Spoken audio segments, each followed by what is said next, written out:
Hello everybody, welcome to the Redmen TV. I'm joining you from the absolutely picturesque Hong Kong, you can see in the background just behind me there. And yeah, we've been out here for 3 days now. This is day 3 of the tour. And whilst the majority of the staff, the majority of the players are in situ here, Liverpool continue to do business in the market back home as well. Last night, overnight, for us over here, it was confirmed. Liverpool confirmed the capture of Hugo Ekitike from Frankfurt. £69 million plus around £10 million in achievable add-ons to get the deal done and to bring the Frenchman to Merseyside. And we are now expecting his arrival here in Asia in the next, I don't know, 12 to 14 hours, I would imagine. Obviously did most of the deal, most of the medical and all the paperwork and what have you took place in London, as we know now, earlier this week, and now he's jetting to join up with his new teammates and his new squad over here in Hong Kong. I am currently stood outside the Liverpool team hotel, and you might be able to just catch a glimpse there of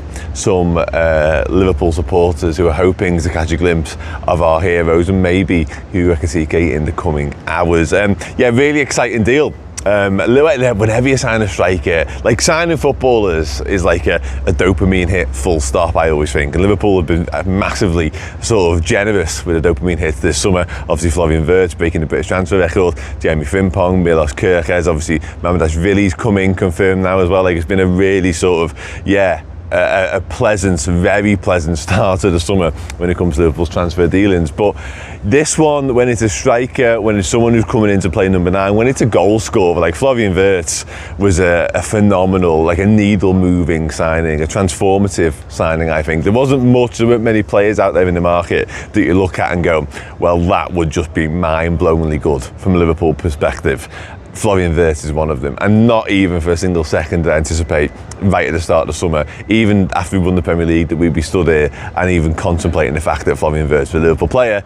But here we are. Liverpool continue to shock us this summer in the transfer market. And yeah, but when it's a 9, when it's a striker, when again it's your designated goal scorer, I know Mo Salah will probably continue to contest that and be that, but when it is somebody who's coming to play through the middle, someone who's coming to put the ball in the back of the net, that does add a new level, a new element of excitement, I always think, around any deal. And Hugo Ekitike is that. Just turned 23 recently, French under-21 international, and that sort of international status is another intriguing little element to all this for me, because whilst obviously being recognised and having that international recognition under 21 level is something, he's still very, very young, of course, so I'm sure it will come in due course. But the fact that it's a World Cup year, he will want to impress and go to a whole new level in his own game. The Liverpool move in of itself will add that sort of extra pressure to him and that extra desire to him. But the fact that the potential sort of carrot at the end of it is not only success at Liverpool, but also senior international recognition as well.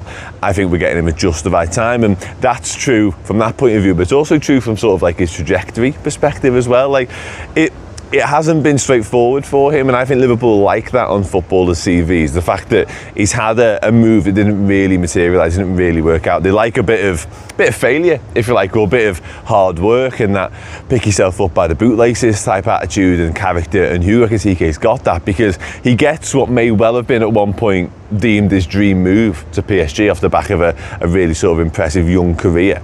And it doesn't happen, doesn't really materialise for him there. So it would have been easy for him to maybe go, well, that's that, almost shrug his shoulders and say, well, I'm clearly not destined or good enough for that level or however.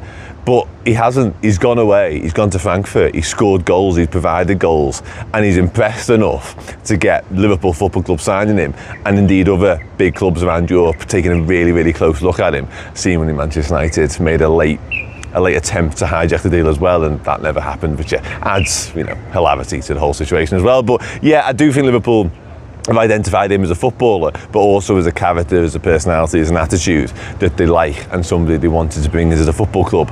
And as has been the way for this summer in its entirety, really, Liverpool identify a player they want, Liverpool get said player more often than not, which hasn't always been the case. But this summer we are basking in the glory of Premier League success and reaping the rewards on top of it as well, and certainly not resting on our laurels. We are doubling down on that success and looking to build on it and maintain it. And you know, he would have been slightly disappointed, I'm sure, by the Champions League exit, by the FA Cup exit to a certain point as well. So he's gone into the market in a big way and strengthened the squad and bringing in more players that he can rely upon, bringing in more of his players and players that he believes suit his system. And Hugo Ekitike is a profile, is a really interesting one. The numbers are good, the goal scoring numbers are good, and as are the assists, but clearly he creates a lot of chances, clearly he facilitates those around him, he runs the channels really well, I think he drops deep really well. So it's been nigh on impossible to know what constitutes a plug and play striker for Arne Slot. I think we've thought that, I've certainly thought that since very early on in his tenure, because he had Santiago Jimenez at Feyenoord, who was the goal scorer in chief for them. Big-ish, 6 foot plus, powerful enough, mobile enough, gets around, you know, helps those around him, as I mentioned. And I think in Ekitike, we're moving more towards that. He's 6'3", he does all the aforementioned things. And I think Darwin Núñez may well have been sort of physically capable. I'm just not sure he's ever quite had the game intelligence that Arne Slot wants from his number 9. And also, obviously, he continues to frustrate us in front of goal as well. I don't want to talk, this isn't about Darwin Núñez ultimately, but that number 9 position, the role, felt upgradable for Arne Slot, I think it's fair to say. And Liverpool have gone into the market and, in their eyes, done it in Hugo Ekitike. So I think there's loads of room to be optimistic. Now, it will always come with a caveat of big fee. You know, people may question some of the numbers in there and the goal scoring that he's been able to do thus far, but Liverpool have got a habit, and a very happy habit and track record, of signing players on the way up just before they turn into something really, really special, just before they turn into a superstar. And I think we can envisage Hugo Ekitike doing similar. There have been sort of comparisons made and drawn with Alexander Isak, a player Liverpool are still seemingly in the market to maybe go and sign, which is mind-blowing in itself, by the way. Like, we think this summer's been seismic already. Watch what happens if we go and do the Isak deal on top of Ekitike, my word. But that's by the by. I do see why people sort of compare the two. I think there are, literally in terms of the look, in terms of their stylistic approach to the game, in terms of the way they move, there are definite similarities. But Alexander Isak wasn't exactly a global superstar at Real Sociedad. Clearly very good, clearly very talented, clearly tons and tons of potential. But Newcastle didn't sign the finished article. They went and signed Alexander Isak, who turned into the finished article. I think Liverpool can see the same pathway with Hugo Ekitike personally, and let's hope that is the case, because this team now, you know, I'm not going to stand here and call it a super team because it isn't. I haven't even seen it in action yet. Hopefully we'll do that in the coming days and weeks, maybe even on this tour.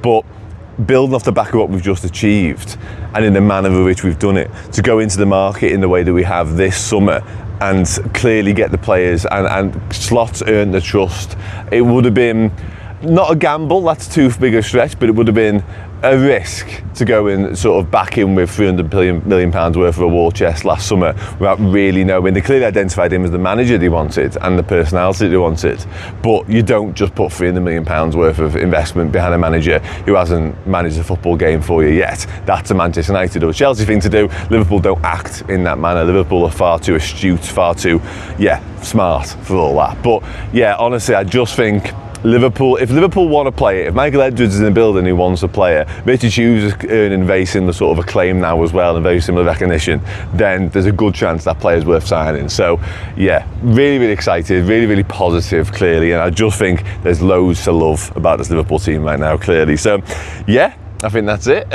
Hopefully, like I say, we'll be coming out here and joining us. Hopefully we'll catch a glimpse of him, maybe even a word of him. Who knows? Who knows? There's been all sorts going on out here. It's been an absolute pleasure to be in the incredible Hong Kong. It's warm today. It's been warm every day, but there's been a little bit of cloud, a bit of rain around. That is not the case today. It's absolutely stunning. It really is. Some of the views, some of the skyline, some of the city are incredible, honestly. And the welcome that we've had and just the people have been, honestly, they can't do enough for you. So really, really lucky to be out here, really, really lucky to be covering Liverpool, and it's been an absolute pleasure speaking to you all as always. I'm sure we'll be doing exactly the same thing soon. Take care, bye for now.